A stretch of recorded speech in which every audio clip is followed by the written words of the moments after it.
শুধু বাংলাদেশ নয়, সারা বিশ্বে নারী নেত্রীদের মধ্যে যিনি গণতন্ত্রের জন্য সংগ্রাম করতে সবচেয়ে বেশি ত্যাগ স্বীকার করেছেন এবং এখনো তিনি অত্যন্ত অসুস্থ অবস্থায় হাসপাতালে আছেন,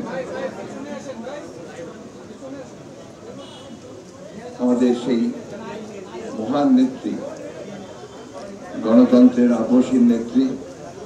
আপনারা এক কাজ করেন, আপনারা রাস্তায় গিয়ে কথা বলেন, এখানে থাকার দরকার নেই।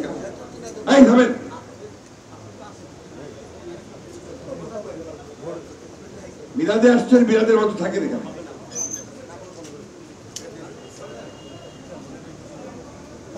সেই নেত্রীর আজকে জন্মদিন, গতকাল ছিল জন্ম তারিখ। আমাদের নেত্রী রাজনীতিতে যে কথাটা কিছুক্ষণ আগে রেডিও বলেছিল, এত সহনশীল এবং সৌজন্যের পরিচয় দিয়েছেন। তিনি নিজেই বলেছিলেন যে 15 তারিখে আমরা কোনো কেক কাটার রাজনীতি করব না। আমরা আল্লাহর কাছে দোয়া চাইব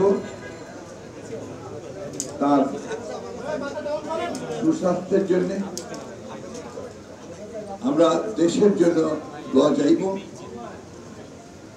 দেশে গণতন্ত্রের আন্দোলনে যারা শহীদ হয়েছেন তাদের জন্য দোয়া চাইব, আর যারা 15-17 বছর ধরে এই ফ্যাসিবাদের বিরুদ্ধে লড়াই করে, আপনারা কি থামবেন না? থামবেন না আপনারা?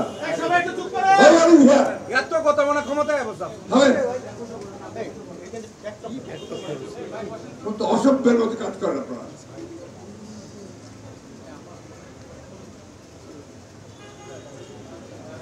সেই নেত্রী তার এই জন্মদিনে আমরা সবাই এখানে তার জন্য দোয়া চাই।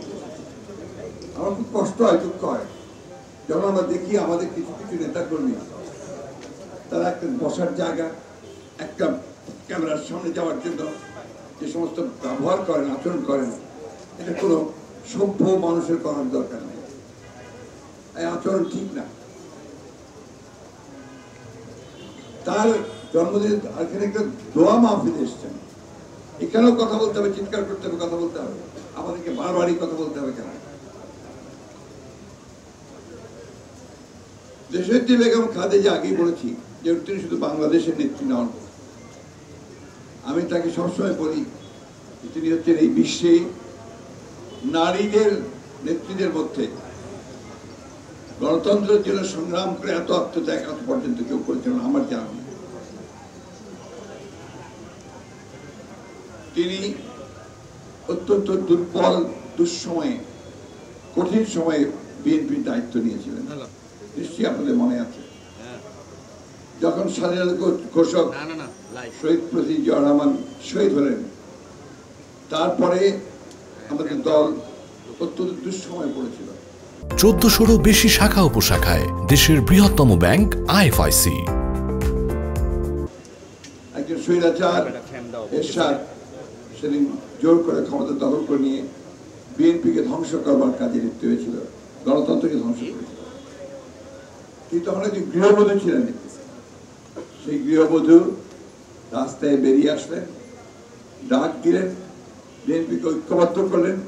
আমাদের আজকে এখানে অনেক নেতা আছেন, ছাত্র নেতা, যারা সেদিন তার সঙ্গে থেকে এই আন্দোলনকে জোরদার করেছে, স্বৈরাচারের বিরুদ্ধে, এরশাদের বিরুদ্ধে, একনায়কতন্ত্রের বিরুদ্ধে, গণতন্ত্রের পক্ষে। তারই ধারাবাহিকতায় 1990 সালে ছাত্র গণঅভ্যুত্থানের মধ্য দিয়ে সেই স্বৈরাচারকে, এরশাদকে পরাজিত করে আমরা গণতন্ত্র প্রতিষ্ঠা করেছিলাম শুধুমাত্র দেশনেত্রী বেগম খালেদা জিয়ার নেতৃত্বে। পরবর্তীকালে আমি ইতিহাস বলতে যাবো, শুধু একটু বলি যে পরবর্তীকালে যখনই কোনো সংকট উপনীত হয়েছে তখনই কিন্তু দেশনেত্রী বেগম খালেদা জিয়া হাজির ধরেছেন এবং দলকে উদ্ধার করে 3 বার দলকে রাষ্ট্র পরিচালনার দায়িত্ব নিয়ে গেছেন। আপনার কেউ আজকাল তার নামও উচ্চারণ করেন, অনেকে আছেন, ভুলেও গেছেন মনে হয়। সেই নেত্রী যার সমস্তটুকু তিনি দলকে এবং দেশের জন্য দিয়েছেন, তাকে সব সময় মনে করা দরকার, তাকে অনুসরণ করা দরকার। কি অসাধারণ তার সাহস, যে এখনো তিনি ওই জায়গা থেকে এক বিন্দু দিক থেকে সরেন।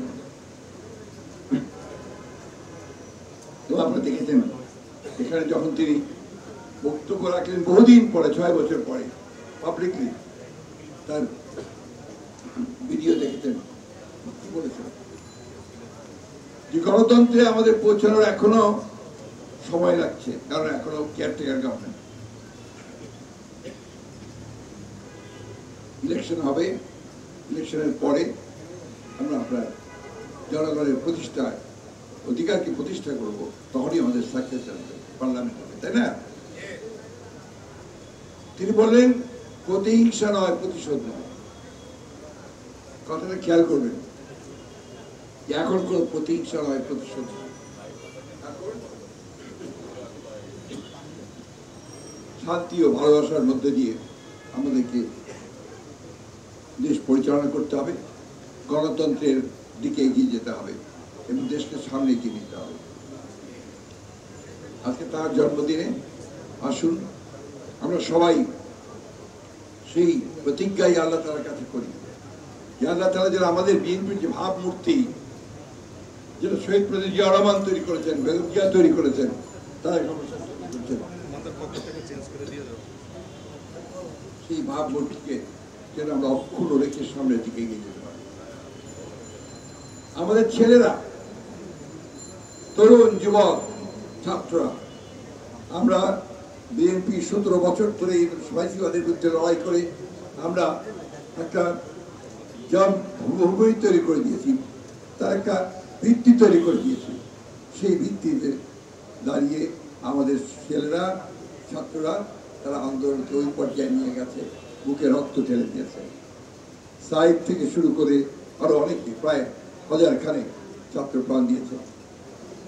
4-5 তারিখে, 3-4-5 তারিখে আমাদের বহু ছাত্র দলের ছেলেরা তারা প্রাণ দিয়েছে। আমি দুঃখিত, অসুস্থ, আমি হাসপাতালে গিয়েছিলাম, আমি একটু বলতে চাই। পঙ্গু হাসপাতালে তখন 124 জন পঙ্গু হাসপাতালে ছিল। আমি সেখানে দেখলাম, যে খবর নিয়ে দেখলাম যে প্রায় 90 জন হচ্ছে ছাত্র দলের ছেলে। এটা আপনারা বলবেন যে এখানে আমাদের অবদান আছে, এটা জোর গলায় বলতে হবে, কিন্তু কখনো কোনো সংঘাত বা সংঘর্ষ সৃষ্টি করা যাবে না, এক ঐক্যবদ্ধ হয়ে কাজ করতে হবে। তাই যে বন্ধুগণ, আমরা দীর্ঘ লড়াই লড়েছি। তারপর যদি মনে করে যে আমাদের লড়াই শেষ হয়ে গেছে, তাহলে ভুল করবেন। এখন অত্যন্ত একটা ভাসমান অবস্থা আছে, যে কোনো মুহূর্তে ভারত যিনি বসে আছেন, শেখ হাসিনা, তিনি তার সুযোগ গ্রহণ করতে পারেন এবং চক্রান্ত শুরু করেছেন। সেই চক্রান্তকে প্রতিরোধ করাই এখন আমাদের কাজ। এই যে আপনার কমিউনালিজমের কথা বলছে না, সাম্প্রদায়িকতা, সংখ্যালঘু সম্প্রদায়ের উপর অত্যাচার, এসব কথা বলছে না ওরা, এটাও তাদের একটা চক্রান্ত। এই কথা বলে ধোয়া তুলে তারা আরেকটা ঝামেলা করতে চায়।